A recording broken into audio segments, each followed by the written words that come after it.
Hello students. I hope आप सभी अच्छे होंगे। तो आज हम स्टार्ट करने जा रहे हैं हमारा पहला लेक्चर, जो कि टॉपिक हमारा है micro organisms, that is micro organisms friend and Foy. ठीक है, तो हम बहुत ही जल्द इसको स्टार्ट करने वाले हैं। तो इसके अंदर हम डील करेंगे माइक्रो ऑर्गेनिजम्स क्या होते हैं। ठीक है, नेक्स्ट उसके बाद हम डील करेंगे classification of the micro organisms. Next हमारे पास होगा viruses, uses of micro organisms etc। ठीक है, तो बिना देरी किए हम शुरू करते हैं हमारा ये लेक्चर। सो देखिए स्टूडेंट्स, हम जैसे कि अभी मैं आपको एक्सप्लेन कर देती हूँ कि माइक्रो ऑर्गेनिजम्स होते क्या हैं। ठीक है, तो micro organisms are the living organisms which can not be seen by naked eyes, known as the micro organisms. यानी ऐसे लिविंग बींग्स जिनको हम अपनी सिंपल सादा आँखों से नहीं देख सकते, उनको हम कहेंगे माइक्रो ऑर्गेनिजम्स। यानी उनको देखने के लिए हमें किसी माइक्रोस्कोप या फिर किसी मैग्नीफाइंग ग्लास की नीड होती है। ठीक है, तो जैसे कि मैंने यहाँ पे मेंशन किया हुआ है कि micro organisms can be seen by magnifying glass.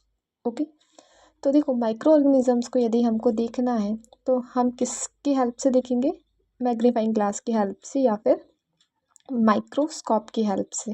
Just because ये बहुत ही छोटे होते साइज के अंदर, जिनको हम अपनी आइज से तो बिल्कुल देख ही नहीं सकते। ओके, तो अब हम डिस्कस करेंगे कि एग्जांपल्स क्या क्या होते हैं माइक्रो ऑर्गेनिजम्स के। ठीक है, तो जैसे कि अभी रेनी सीजन चल रहा है, तो हमने देखा होगा कि अगर हम किसी भी चपाती के पीस को बहुत ज़्यादा दिन के लिए रख देते हैं फ्रिज के अंदर या फिर कहीं भी जहाँ पे मॉइस्चर उसको नहीं मिलता है, या फिर मॉइस्चर मिल भी रहा होता है, तो उसके ऊपर एक ग्रेशी लेयर उसके ऊपर बन जाती है। तो वो जो ग्रे लेयर होती है ना, वो किसकी वजह से बनती है? क्योंकि उसके बाद माइक्रोब्स का डेवलपमेंट हो चुका है।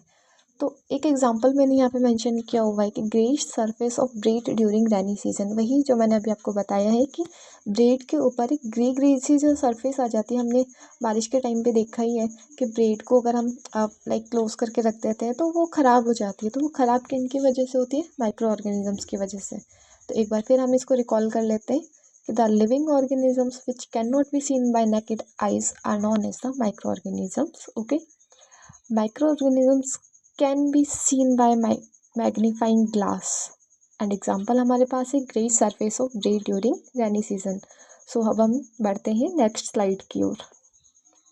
ओके, तो नेक्स्ट स्लाइड में मैंने यहाँ मेंशन किया हुआ है कि क्लासिफिकेशन ऑफ माइक्रो ऑर्गेनिजम्स। तो जैसे कि आप देख पा रहे हो यहाँ पे कि माइक्रो ऑर्गेनिजम्स को 4 ग्रुप्स के अंदर क्लासीफाई किया गया है। नंबर 1 हमारे पास है bacteria, number 2 fungi, number 3 protozoa and number 4 algae. Okay, तो बैक्टीरिया, यहाँ पे एक मैंने फिगर भी बनाया हुआ है फ्लो चार्ट के थ्रू, जहाँ पे आपको फर्स्ट में आपको बैक्टीरिया दिख रहा है, नेक्स्ट आपने दिखना है आर्किया, आर्किया के नेक्स्ट बाद आपको दिख रहा है viruses, fungi, algae and protozoa.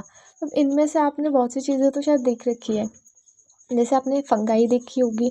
ठीक है, जैसे फफूंद लग जाती है किसी खाने के ऊपर या कहीं पे भी आसपास में। नेक्स्ट उसमें आपने एल्गी भी देखा होगा, जैसे किसी वाटर बॉडी के ऊपर ग्रीन ग्रीन सी लेयर बन जाती है, तो उसमें आपने एल्गी भी देखा होगा।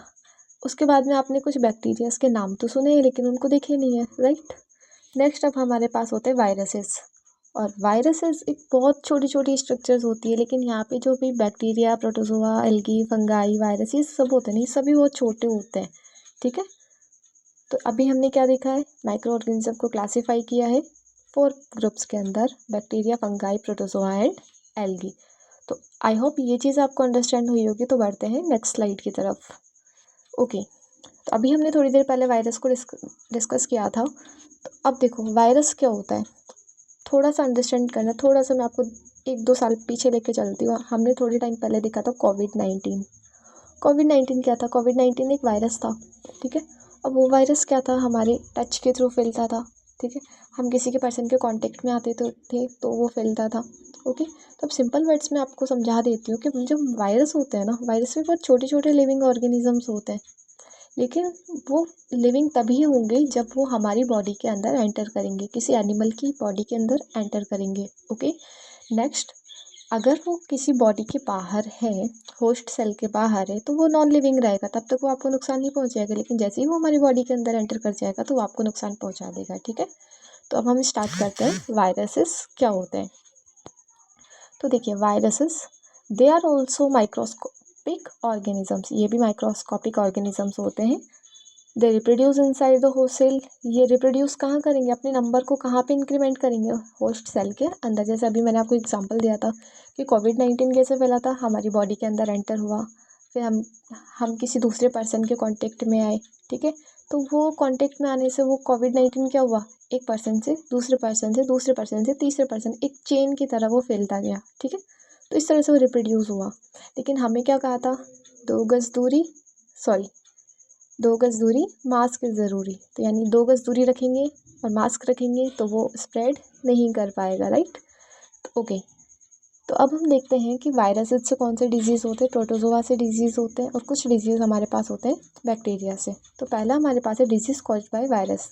वायरस से डिजीज़ होते हैं like cough, polio, chicken pox, okay.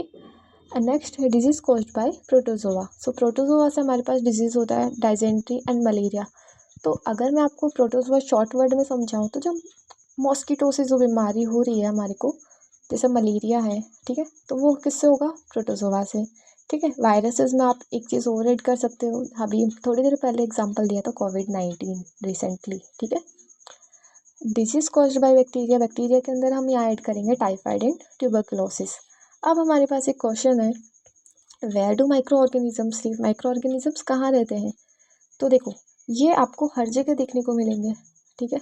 आप डिजर्ट एरिया में चले जाओ, चाहे लद्दाख वाले रीजन में चले जाओ, चाहे आप कहीं भी चले जाओ, आपको हर जगह मिलेंगे माइक्रो ऑर्गेनिजम्स, ठीक है। तो आंसर होगा हमारे पास, they live in every environment that is cold as well as hot bodies, desert as well as marshlands, ठीक है। तो ये हमारे पास था वायरस, एंड वायरस की कुछ छोटी छोटी पिक्चर्स भी यहाँ पे दिखाई दे रही है आपको। सो आई होप वायरसेस आपको अंडरस्टैंड हुआ है। नेक्स्ट हम चलते हैं नेक्स्ट स्लाइड पे, ओके। तो वही, अब देखो, अब ये कह रहे हैं कि भाई माइक्रो ऑर्गेनिजम्स हैं हम, लेकिन हम इतने भी बुरे नहीं हैं कि तुम हमें अपने आप से दूर ही रखोगे, ठीक है। हाँ, क्योंकि देखो माइक्रो ऑर्गेनिजम्स जो होते हैं वो कई बार हमारे लिए हेल्पफुल भी होते हैं, ठीक है। कई बार हम ऐसे माइक्रो ऑर्गेनिजम्स को इंटैक्ट भी करते हैं हमारी बॉडी के अंदर विद फूड, ठीक है। तो अब वो कैसे होगा, देखते हैं।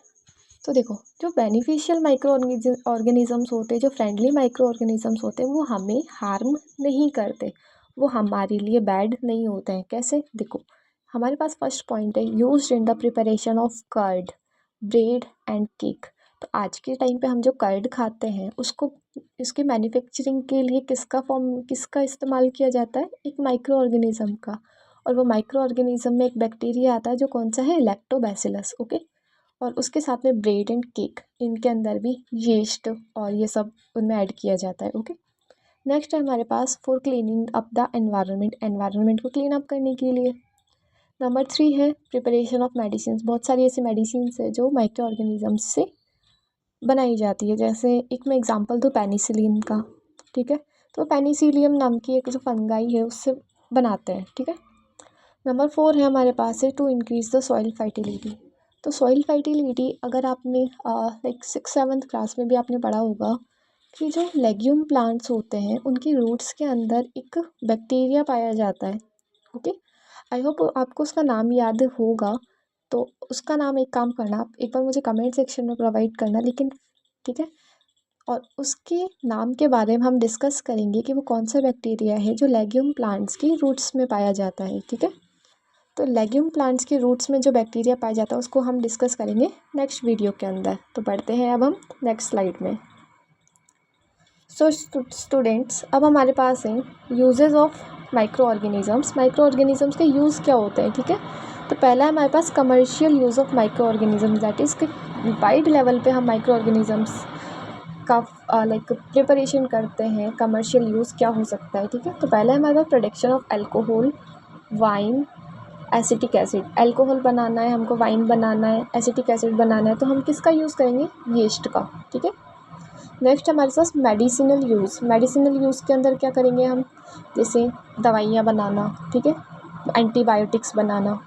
तो अब हम डिस्कस करेंगे एंटीबायोटिक्स होता है क्या, ये थोड़ी सी लाइक कट हो गया है, ओके। तो आप थोड़ा सा अंडरस्टैंड करना इसको कि एंटीबायोटिक्स क्या होता है। देखो, antibiotics are the medicine which kill disease causing bacteria are known as antibiotics. तो ऐसी मेडिसिन जो डिजीज़ को पैदा करने वाले बैक्टीरिया को किल करती है, यानी ऐसी दवाइयाँ जो क्या करती हैं, यानी सपोज़ करो कि आपके बॉडी में कुछ बैक्टीरियाज़ लाइक डिजीज़ को जन्म दे रहे हैं, अगर उन बैक्टीरियाज़ को हमें किल करना है तो हम कौन सी मेडिसिन लेंगे, एंटीबायोटिक, ठीक है। तो antibiotic are the medicines which kill disease causing bacteria, इतना सा आपको याद रखना है, ओके। एग्जाम्पल है हमारे पास स्ट्रेप्टोमाइसिन, टेट्रासाइक्लिन एंड एरिथ्रोमाइसिन, ये हमारे पास कुछ एंटीबायोटिक्स के नेम है, तो आप इनको थोड़ा सा याद रखना। नेक्स्ट उसके बाद में है हमारे पास पेनिसिलिन। पेनिसिलिन एक एंटीबायोटिक है, ठीक है, जिसको डिस्कवर किया था अलेक्जेंडर फ्लेमिंग ने, ओके। तो यहाँ पे मेंशन किया हुआ है मैंने कि Alexander Fleming discovered the antibiotic name penicillin, okay. अब हमने राइट साइड में देखना है, यहाँ पे मैंने यूजेस ऑफ माइक्रो ऑर्गेनिजम्स को मेंशन किया हुआ है, that is preparation of curd, bread and cake. Number 2 है production of alcohol, wine and acetic acid, जिसमें हमने यीस्ट का यूज़ किया था। नंबर 3 है हमारे पास preparation of medicines and vaccines, okay. Number 4 है हमारे पास cleaning of the environment. Number 4 है इंक्रीजिंग सॉइल फर्टिलिटी, ओके। तो हाँ, मस्ट रिमेंबर, आपने कमेंट करना है कि लेग्यूम प्लांट्स की रूट्स में कौन सा बैक्टीरिया पाया जाता है, okay. So students, I hope आपको ये जो वीडियो है वो आई होप आपको पसंद आया होगा। तो मिलते हैं इसके नेक्स्ट पार्ट में। So thank you so much and thanks for watching.